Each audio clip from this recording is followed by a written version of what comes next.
स्वागत है आप लोगों का। और आज हम सेकेंड पार्ट पढ़ेंगे गियर ट्रेन का। कितने टाइप के होते हैं हमने पिछले वीडियो में बताया था आपको। इसका दूसरा टाइप है, दूसरा पार्ट है यौगिक या संयोजी gear train, compound gear train. एक कंपाउंड गियर ट्रेन आपके सामने इसका फिगर बनाया गया है। इसमें टोटल देख लेते हैं कि कितने गियर्स हैं। ये गियर नंबर 1 है और लास्ट वाला इसको गियर नंबर 2 मानिए। ये गियर नंबर 3 है, बड़ा वाला गियर नंबर 4 है। ये गियर नंबर 5 है और छोटा वाला गियर नंबर 6 है। देखिए कंपाउंड गियर ट्रेन क्या होता है। कंपाउंड गियर ट्रेन में जो फर्स्ट ड्राइवर गियर होता है और लास्ट ड्रिवन गियर होता है, जैसा कि यहां पे है first driver gear, last driven gear. First driver shaft और लास्ट ड्रिवन शाफ्ट, इन पे एक एक गियर लगे रहते हैं, लेकिन बीच वाले जितने भी शाफ्ट होते हैं उन पे हर एक शाफ्ट पे 2 गियर लगे होते हैं। मतलब एक से ज्यादा गियर लगे रहते हैं या 2 गियर लगे रहते हैं। यहाँ पे क्या है कि गियर नंबर 1 गियर नंबर 3 से मिश करके चल रहा है, क्योंकि यहाँ पे गियर बनाना आसान नहीं है, इस नाते इनका पिच सर्किल बनाया गया है। गियर नंबर 1 गियर नंबर 3 से मिश करके चल रहा है और गियर नंबर 3 और 4 वो एक ही शाफ्ट पे लगे हुए हैं। ये गियर नंबर 4 है, फिर गियर नंबर 4 से गियर नंबर 5 मिश करके चल रहा है और बीच में इसके गियर नंबर 6 है। मीन्स गियर नंबर 5 और 6 ये दोनों एक शाफ्ट पे हैं और लास्ट में गियर नंबर 6 गियर नंबर 2 को चलाता है। मतलब ये दोनों मिश करके चलते हैं। अब इनके लिए वेलोसिटी रेशियो हम फाइंड आउट करेंगे अभी, जैसे सिंपल गियर ट्रेन में हमने आपको बताया था। इसमें क्या होता है कि गियर के शाफ्ट का जो अक्ष होता है वो रुका रहता है, एक जगह पे होता है। मीन्स उसका अक्ष यहाँ पे है, भले वो शाफ्ट रोटेट कर रहा है लेकिन उसका अक्ष एक जगह पे है, ऐसा नहीं कि अक्ष भी रोटेट कर रहा है।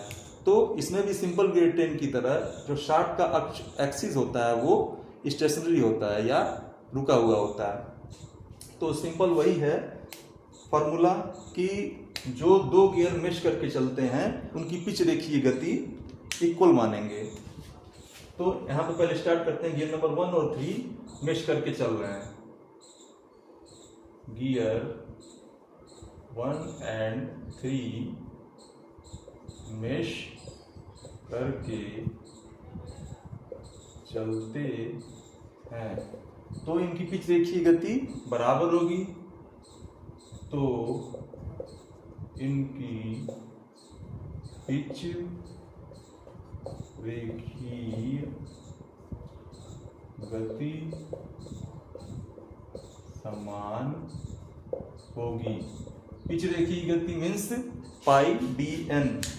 अब हर गियर के लिए अलग अलग दांतों की संख्या, इनका आरपीएम और इनका डाया हम लिख देते हैं। पहले वाले के लिए हो जाएगा दांतों की संख्या n1, टीथ की संख्या t1 और डायमीटर d1। तीसरे वाले के लिए हो जाएगा n3, t3, d3। चौथे वाले के लिए n4, t4, d4।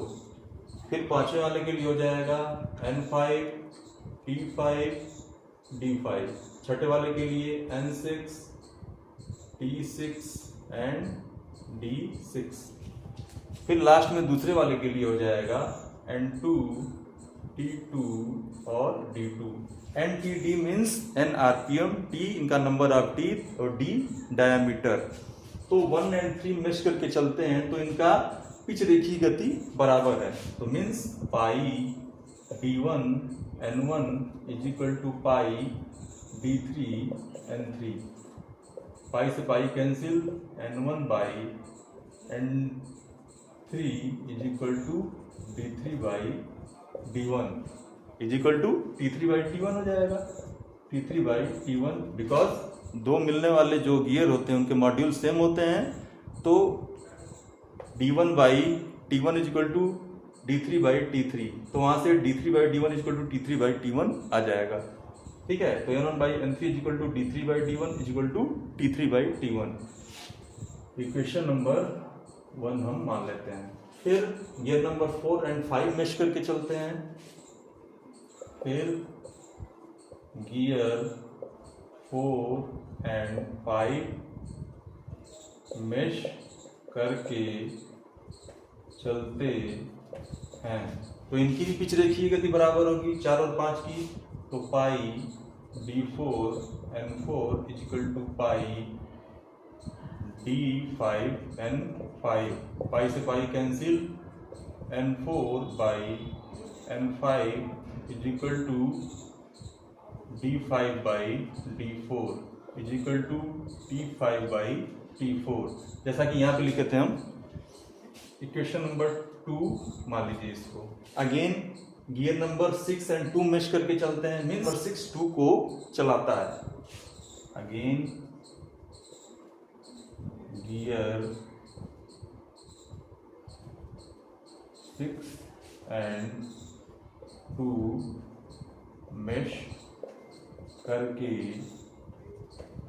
चलते हैं, तो पिच रेखीय गति बराबर होगी इनकी भी, pi d6 n6 is equal to pi d2 n2, pi से पाई कैंसिल हो जाएगा, n6 by n2 is equal to d2 by d6 is equal to t2 by t6 हो जाएगा। Equation number 3। 3 इक्वेशन हमको फाइंड आउट हो गए। अब यहाँ पे ध्यान देने वाली ये बात है कि गियर नंबर 3 एंड 4 का शाफ्ट सेम है। अब शाफ्ट जब 1 आरपीएम पे रोटेट कर रहा है तो उन पे लगे होने वाले जो गियर्स हैं, गियर नंबर 3 और 4, ये भी तो एक ही आरपीएम से रोटेट करेंगे भैया। तो क्या हो जाएगा, n3 is equal to n4।